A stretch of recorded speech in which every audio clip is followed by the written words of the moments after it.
Boa noite a todos.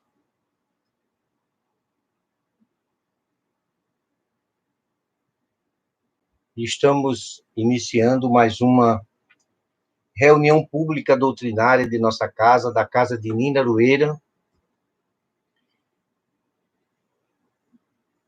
às 19h30, como sempre fazemos todos os sábados, que é a partir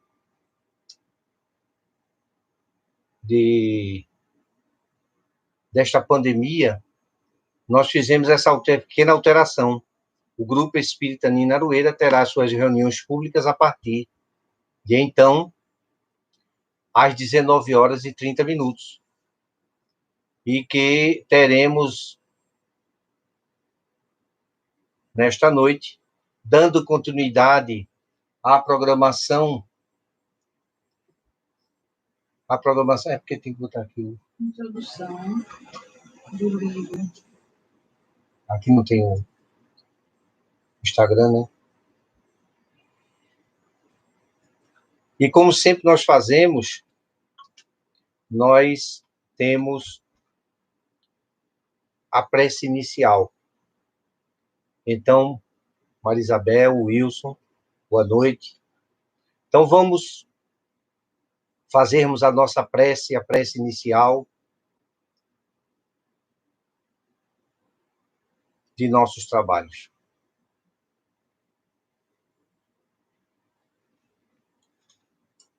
Divino amigo, amado Mestre, Senhor nosso.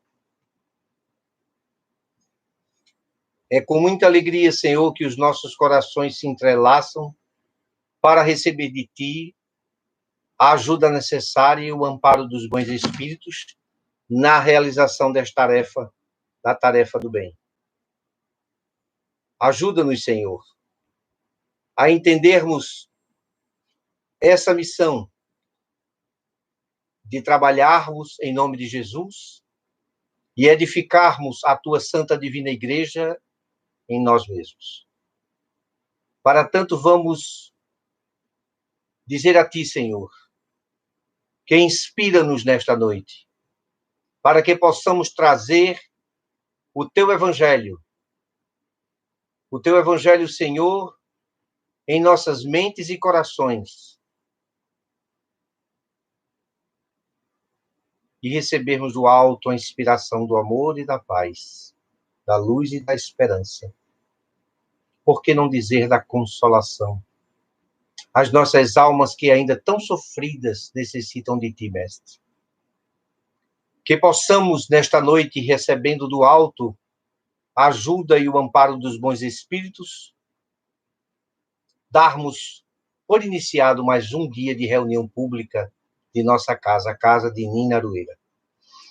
Meus caríssimos irmãos, nós estamos aqui com uma programação, como vocês podem ver, do Grupo Espírita Nina Aroeira, que está com mais um ano em sua programação, trazendo esse início de estudo do Evangelho. E nada seria melhor do que iniciarmos com o objetivo desta obra, que nós precisamos compreender e estudar para estarmos juntos, edificando em nós os conhecimentos que nos fazem sentir o amor do Cristo e as bênçãos de nosso Senhor Jesus Cristo sobre nós. Então, a Casa de Nina Aroeira inicia essa programação do estudo do Evangelho neste primeiro sábado com a introdução, ou seja, o objetivo desta obra, a obra que é esta aqui, o Evangelho segundo o Espiritismo, que nós vamos estudá-lo no início, que é a parte que nós vamos acompanhar com vocês. Vocês vão encontrar isso no início do Evangelho, onde tem escrito assim, o primeiro, número 1, é o objetivo desta obra.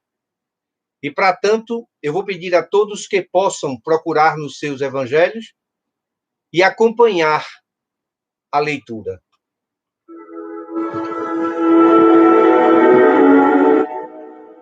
Introdução. Objetivo desta obra. Os assuntos contidos nos evangelhos podem ser divididos em 5 partes: as ações comuns da vida do Cristo, os milagres, as predições, as palavras que serviram para estabelecer os padrões da igreja, o ensinamento moral.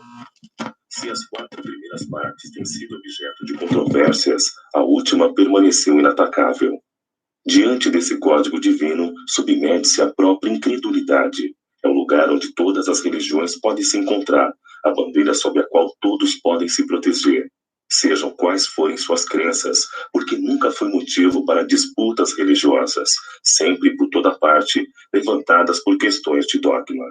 Se o discutissem, as seitas teriam encontrado nele suas próprias condenações, pois a grande maioria está mais ligada à parte mística do que à parte moral, que exige a reforma de si mesmo. Para os homens, em particular, esta é uma regra de conduta que abrange todas as circunstâncias da vida particular ou pública, o princípio de todas as relações sociais baseadas na mais rigorosa justiça. É, em resumo e acima de tudo, o caminho da felicidade que virá, uma ponta do véu erguido diante da vida futura. Este é o tema exclusivo desta obra. Todo mundo admira a moral evangélica, falam de sua sublimidade e necessidade. Muitos a divulgam confiados no que ouviram dizer, ou apoiados em alguns ensinamentos bíblicos que se tornaram provérbios populares, mas poucos a conhecem a fundo e nem mesmo a compreendem ou sabem deduzir delas consequências. A razão disso está em grande parte na dificuldade que a leitura do Evangelho apresenta, de difícil entendimento para um grande número de pessoas. A forma alegórica, o mistério que a linguagem encerra fazem com que a maioria das pessoas o leia por desencargo de consciência, por dever, como leem as preces sem as compreender, isto é, sem delas tirar nenhum proveito. Os ensinamentos morais passam despercebidos, espalhados aqui e acolá, em meio a grande quantidade de narrativas. Torna-se assim impossível compreendê-los como um todo e fazê-los objeto de uma leitura ou de meditação em separado. É bem verdade que foram escritos tratados de moral evangélica, mas a adaptação ao estilo literário moderno lhes suprime a simplicidade primitiva, que lhes dá ao mesmo tempo o encanto e a autenticidade. O mesmo acontece com os ensinamentos morais isolados, reduzidos às suas mais simples expressões proverbiais. Não são nada mais que lições que perdem uma parte de seu valor e de seu interesse, pela ausência das particularidades e circunstâncias em que foram pronunciadas. Para evitar tais inconvenientes, reunimos nesta obra os trechos que podem constituir, por assim dizer, um código de moral universal, sem distinção de cultos.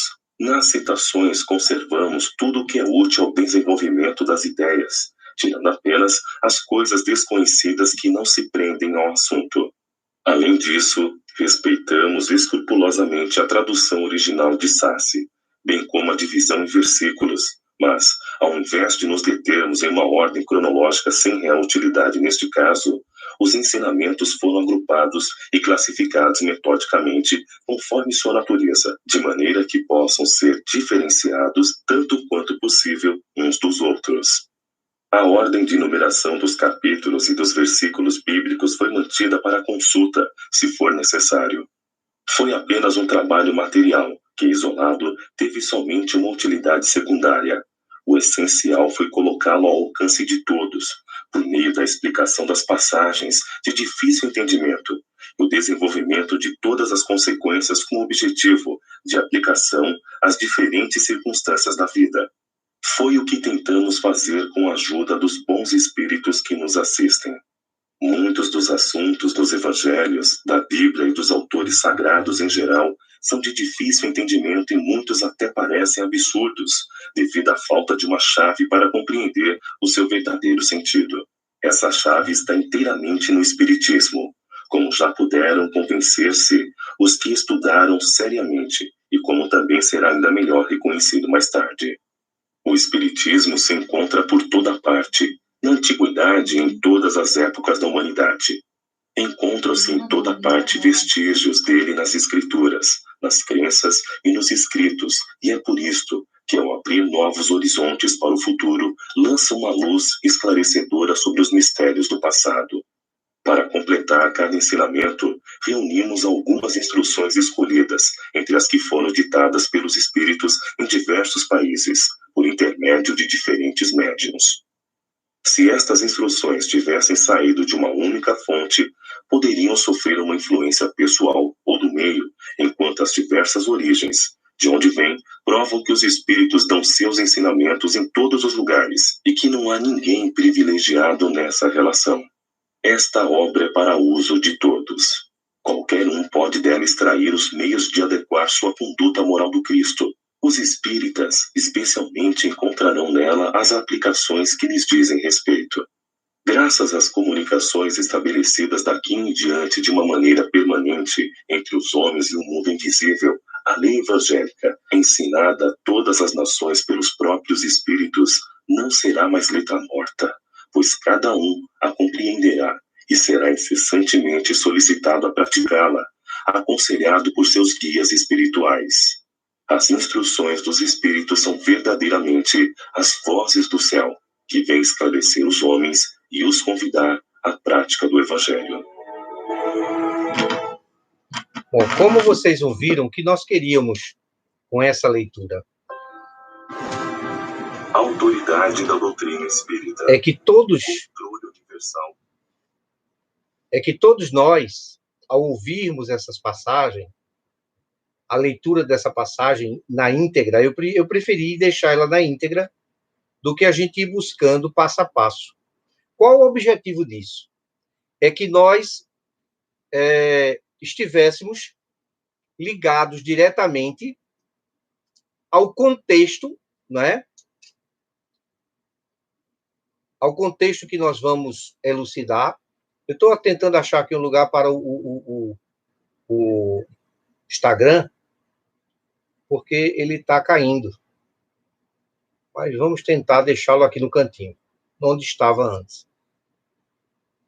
Então, vejam que o objetivo de uma obra como esta, que vem com a importância de elucidar para toda a humanidade e produzir na criatura humana efeitos transformadores. Então, ele apresenta, primeiro, esta doutrina em 5 partes, o Evangelho, onde ele faz chamar a atenção para todos nós a grande necessidade de olharmos para a forma moral. Vejam de quão importância é esta doutrina. Vou tentar botar vocês aqui do Instagram aqui em cima, porque eu estou tentando fazer essa conexão aqui com...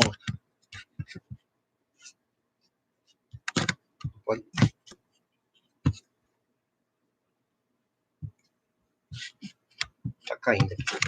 Isso.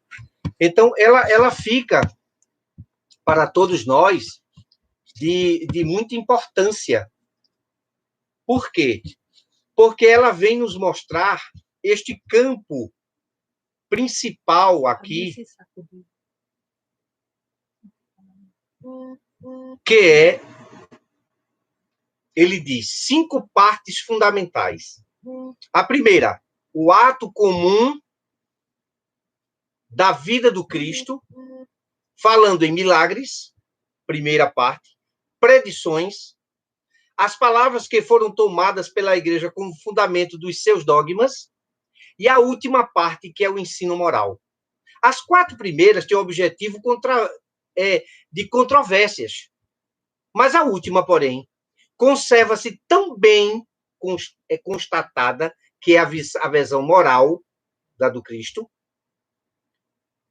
é um código divino, porque ele traz para nós e nos faz refutar a incredulidade que muitas pessoas têm, mas que tem que se curvar diante disso, porque todos os ensinos que existem na humanidade torna-se mais fácil compreender através da transformação moral que implementa a criatura humana no momento em que ela entende os ensinamentos de Jesus. Nos faz ver isso de forma tão objetiva, tão lúcida, que as pessoas que conhecem os ensinamentos crísticos muitas vezes ficam chocadas. Eu me recordo de uma dessas criaturas, com muita propriedade, que foi Augustinho, o chamado Santo Agostinho da Igreja Católica, que teve o primeiro contato com os evangelhos de Jesus através dos estudos que ele foi realizar. E que lhe intrigou demais, pois quando ele chegou a este momento do primeiro contato, o que foi que ele recebeu como exortação naquela noite? A passagem do jovem mancebo. Aquele jovem que nós sabemos que era abastado, tinha bastante dinheiro, há muitos haveres, e ele estava ali querendo seguir Jesus. E Jesus lhe pede que, para poder segui-lo, seguir a Jesus, era preciso que ele abandonasse tudo, que ele entregasse tudo o que ele tinha, desse aos pobres e depois viesse segui-lo. Então veja que estreia moral, e isso Agostinho ficou horrorizado. Como é que ele pede a um jovem, com toda a sua esperança de vida ao começar, fazer-lhe olhar para coisas que ele não compreenderia? Ele disse, é um absurdo. Como é que um homem, porque ele não conhecia Jesus, até então, Agostinho não conhecia Jesus. Foi preciso ele penetrar nos conhecimentos não filosóficos, não, mas os ensinos morais do Cristo, que foi o que lhe tocou-lhe profundamente a alma e lhe fez a transformação. É um código divino de ética de viver. Eu estou achando que ele vai ficar deitado, viu? É melhor.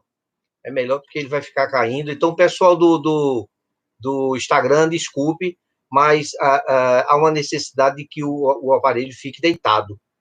Então, vocês vão ter que virar o aparelho de vocês para continuarem assistindo esse nosso ao vivo através do Instagram. Então, são princípios básicos de relações sociais para a felicidade vindoura. É o fazer o quê? Uma doutrina que veio levantar o véu que escondia toda a vida espiritual, toda a relação do caráter de conduta do homem para consigo mesmo, para com o mundo espiritual, rasgando todos os conceitos que existia de vida. Que ter era melhor do que ser. E com isso, o homem deu um salto quântico, porque ele começou a sair, que estava preso às coisas materiais, olhando para o invisível. E é só quando ele faz isso que ele consegue mudar esta sua conduta. Essa moral evangélica, ele diz aqui, lhe proclamam sua sublime necessidade, muitos, porém, a pronunciam com fé. Porque são aquelas pessoas que ouvem os ensinamentos. São aquelas pessoas que veem a doutrina espírita pelo fenômeno, muitas vezes pelo fenômeno mediúnico, se aproximam. Mas logo depois que eles se aproximam do fenômeno mediúnico, se decepcionam. E aí buscam, modificando a sua vida, olhar para as coisas espirituais. Caindo no que nisso nós falamos, que é a necessidade de entendermos a moral do Cristo.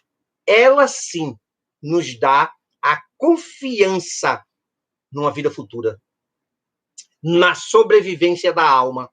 E através de quê? Através da razão. Através da razão. É uma fé raciocinada. Então, esta doutrina, ela veio exatamente embasada na moral do Cristo. Por isso que essa obra, o objetivo desta obra, é trazer os ensinamentos de Jesus.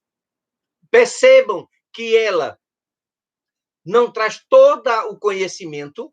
Os leitores que vão observando o Evangelho, né, eles começam a ver que tem uma parte que é intencional, que é a parte alegórica, porque as pessoas começam a ouvir as mensagens através das parábolas do Cristo e não compreendem. Aí os espíritos vêm com intenção de esclarecer. É por isso que você sempre vai encontrar o texto bíblico, aqueles que os espíritos acharam mais importantes a serem ressaltados nesta obra, para levantar este véu, fazer o homem olhar para o lado moral e não se preocupar com algumas passagens que quimeras, não eram tão importantes assim. Tem a sua importância? Tem, mas não de ressaltar a moral do Cristo. A transformação moral que ela iria causar na criatura humana. Então, nós que somos os trabalhadores da última hora, nós começamos a olhar para essa moral evangélica de forma tão objetiva para essa coisa e reunirmos dentro de nós os conceitos necessários para essa transformação. Então, o ser humano sai daquele processo arcaico, antigo, de uma religião travada, que criou dogmas, e a gente se liberta, rasga aquele conceito de uma religião, de um religar a Deus com interferência de outros. Você tem noção que é uma doutrina te dar a ligação direta com o mundo espiritual. Ela é tamanha e grandiosa que ela vem inaugurar uma nova era. A era espiritual de conduta da criatura humana, da criatura direta com o Criador, nos aproximando através de um veículo fenomenal, que é a prece. E quantos de nós, ao fazermos a prece, entramos em contato, em consonância com os espíritos superiores e nos sentimos próximos aos espíritos amigos, consequentemente a Jesus e a Deus? Muitas vezes somos apresentados aos nossos guias e mentores, aos espíritos sublimes, que numa faixa mediana, assim como nós, se aproximam e nos ofertam a oportunidade de compreender as leis que regem o universo. A lei da atração, do trabalho, do amor, da simplicidade, da humildade, que tudo nós vamos sedimentando em nossa alma através de um legado que esta doutrina, através desta obra, que é o Evangelho segundo o Espiritismo, vai nos fazer olhar. Quantos de nós não ouviu, de certo, que ouviu falar no Sermão da Montanha, mas nunca lhe observou ser ele um mapa que norteia as nossas vidas, buscando o esclarecimento direto para o Criador, com uma conduta moral, para se construir, evidentemente, o quê? Bases sólidas, racionais. Você entende que para ser humilde, você precisa se curvar diante da sabedoria, do amor do nosso Pai Celestial. Você começa a perceber que aquela força e vigor que você tem vai ser transformada em mansidão. Vê que lindo. Os mansos, bem-aventurados os humildes, bem-aventurados os misericordiosos. Vocês têm noção? A criatura humana sair do devaneio, das brigas, dos reinados e de tudo mais, das glórias. Era isso que nós pensávamos à época do Cristo. Mas era preciso que essa mudança chegasse. E ela chegasse no momento em que nós estávamos com o nosso raciocínio apurado, com bastante conhecimento já de muitas coisas que não sabíamos na época medieval, não sabíamos na época primitiva. Mas o homem estava passando a conhecer-se a si mesmo, descobrindo como frases antológicas: penso, logo existo, com Descartes. E aí este século vem com esta doutrina esclarecedora que vem transformar. É um tratado escrito de moral para que nós possamos seguir, sairmos do labirinto daquela coisa primitiva que é simples e, ao mesmo tempo, lhe constitui um encanto de autenticidade espiritual, fazendo-nos subir nessa escalada ascendente. E é uma coisa engraçada, porque ela é ascendente e não existe condições de retroagir, de voltarmos atrás, a sermos miseráveis novamente. Não. Porque uma vez o conhecimento que nos entra, que nos penetra pela razão, nos faz esclarecer e compreender a grandiosidade divina e da comunicabilidade com os espíritos, da interferência dos espíritos na nossa vida, deste intercâmbio que nós temos, fica tudo tão esclarecido, da moral cristã nos dando como uma escada monumental, o Sermão da Montanha, onde você vai subindo através dos esclarecimentos, veja, da razão. Eu vou entendendo. Eu vou fazer aqui uma coisa que eu gosto sempre de fazer, quando eu falo aquela coisa da a pessoa manso, o manso. Aí eu fico imaginando, uma frase que assim, eu gosto sempre de dizer às pessoas, o cemitério está cheio de valente. Aqueles mansos, os calmos, os tranquilos, é que permanecem. E as pessoas dizem, mas Inaldo, você está falando uma coisa que você não está compreendendo bem. No princípio, lá no primitivismo, os mais fortes sobreviviam. Mas cadê os dinossauros? Que eram os seres mais fortes que tinham na criação, à época. Não existem mais.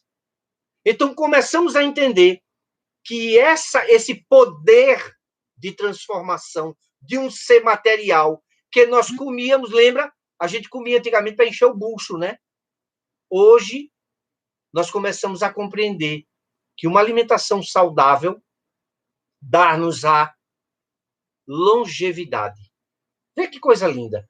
Então, a calma nos dá hormônios tranquilos. Essa época que nós estamos passando de transição planetária, onde eu encontro as pessoas todas se debatendo, falando da morte, eu digo, que beleza!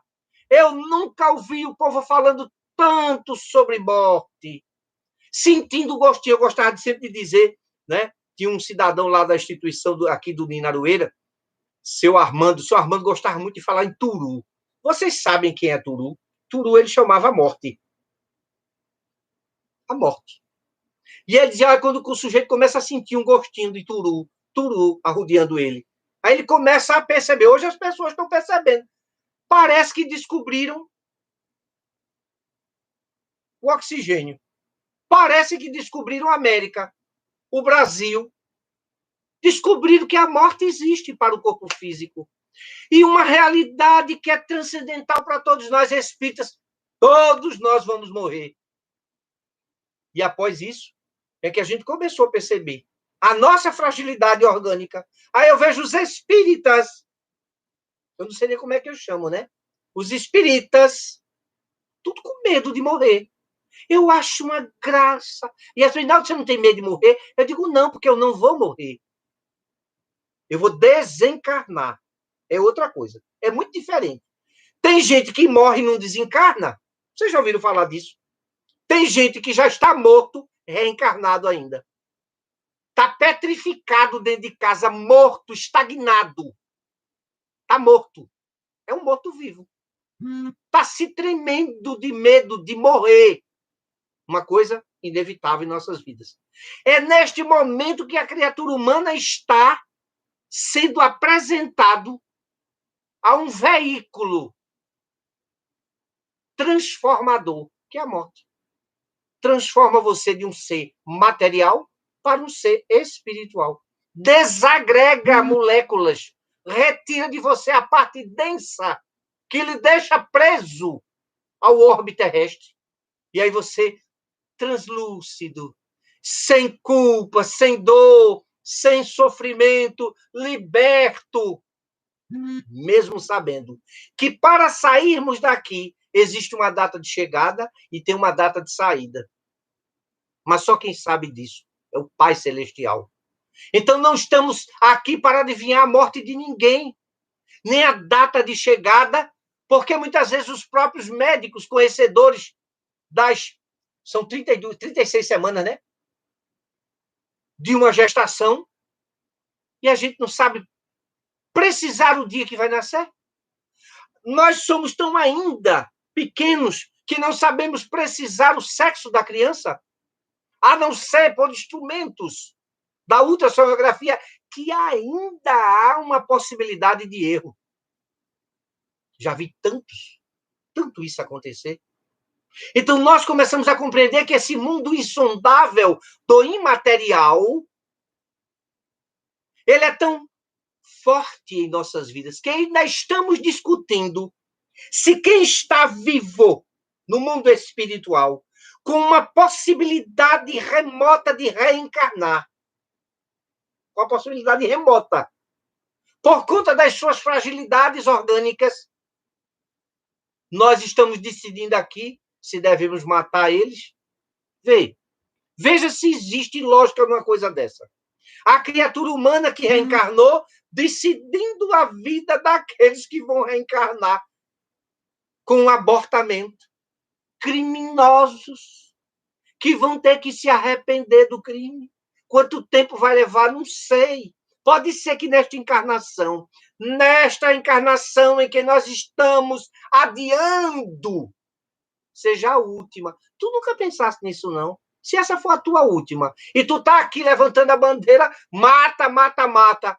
Lembra-te que esta doutrina, a doutrina dos espíritos, nos veio acordar para uma nova realidade, a imortalidade da alma.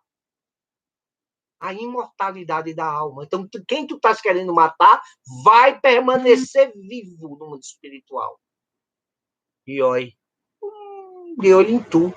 Por que tu voltasse a favor da morte? Por que tu quiseste me matar? Que mal eu te fiz? Imaginemos nós, a consciência aturdida dessas criaturas, porque não sabem salvaguardar a oportunidade de reencarnar, aleijado, deformado, com tantas necessidades, que nós não sabemos se é a última oportunidade que aquele espírito está tendo. E nós nos fazemos juízes a dizer àquela criatura, aborta, isso é uma coisinha que tem aí dentro, só tem dias, só tem horas. Porque nós sabemos que após o ato sexual, até 72 horas há uma possibilidade de vida. E se assim interrompermos com aquela famosa e tradicional assassina, a pílula do dia seguinte, porque ela é abortífera, sim, é. Porque se ela não deixa apenas o óvulo concepto juntar-se à parede do útero, é assassinato. Você está matando. Eu não sabia. Agora está sabendo. A quem muito foi dado, muito será cobrado. Então, quando nós começamos a compreender que esta doutrina nos dá alicerces sólidos, morais, para que possamos convenientemente buscarmos tudo o que for possível dentro de cada parte do Evangelho. Cada capítulo deste Evangelho e versículos permitem classificar tudo que nós temos em nossas vidas. Egoísmo, fraternidade, humildade, tudo está inserido no Evangelho. Porque é um código moral, é um código que vem nos acordar para entendermos o que é material e o que é espiritual, o que é primordial, que é a vida, e o que é secundário, que muitas vezes o material torna-se primordial para muitas pessoas. É preciso que ponhamos este evangelho ao alcance de todos. Então, nós somos os apóstolos do século XXI. Precisamos despertar para a realidade que esta doutrina, os evangelhos de nosso Senhor Jesus Cristo, através da sua promessa, que não nos deixaria órfãos, remeteria o Espírito de verdade, que iria revelar as coisas do Pai, vocês terem ideia, foram reveladas em inúmeros lugares, a Europa, nos Estados Unidos, em vários lugares, vários países. Os espíritos psicografaram, ditaram regras de conduta sob a égide de nosso Senhor Jesus Cristo, o Espírito de verdade, que veio tocar profundamente e nos dar a chave completa, que é o Espiritismo. Por isso que eu digo muitas pessoas assim, o Espiritismo, que é a revelação dos Espíritos, é a terceira revelação. Não nós, espíritas, com a doutrina que nós abraçamos. Ela lhe segue essa jornada, a jornada de compreensão do que os espíritos ditaram. Nós temos que recolocarmos as pessoas nesta doutrina, porque as pessoas entram na doutrina pelo fenômeno. E eu gosto, você precisa recolocar essa pessoa. Você precisa botar ela na novela através de um estudo sistemático. Fazê-la induzir de uma maneira que ela se sinta atraída pelo conhecimento, porque vai libertando ela de atavismos, de regras que foram criadas pelas nossas co-irmãs e nos fazem escravos do conhecimento alheio, não nosso. Por isso que muitas vezes nos nossos estudos, as pessoas que estudam na nossa casa sabem o que é que nós estamos sempre falando. É de suma importância que você, espírita, compreenda o que você está fazendo como espírita. Compreenda como o que você está sedimentando em conhecimento em você. Não é nos outros, não. Porque é muito fácil a gente seguir o que o outro fala. Difícil é a gente ter a própria ideia. Essa razão, porque ao mesmo tempo que rasga os horizontes novos para o futuro, projeta luz, não menos viva, sobre os mistérios do passado, nos faz olhar para o futuro com uma ideia certa do que nós passamos. Sabemos que os sofrimentos que nós estamos hoje passando estão ligados diretamente às nossas ações do passado, que estão fazendo com que cada um de nós nos superemos, rasgando esse compromisso com o equívoco, nos perdoando. Vê que coisa linda, é uma doutrina que liberta, é uma doutrina libertadora. É uma doutrina que nos libertarmos de nós mesmos, desses conceitos arcaicos, atrasados. Há pessoas que eu conheço, que muitas vezes falam mal de um ser, de um irmão de doutrina, porque ele tinha uma conduta equivocada antes e agora quer dar uma de santinho.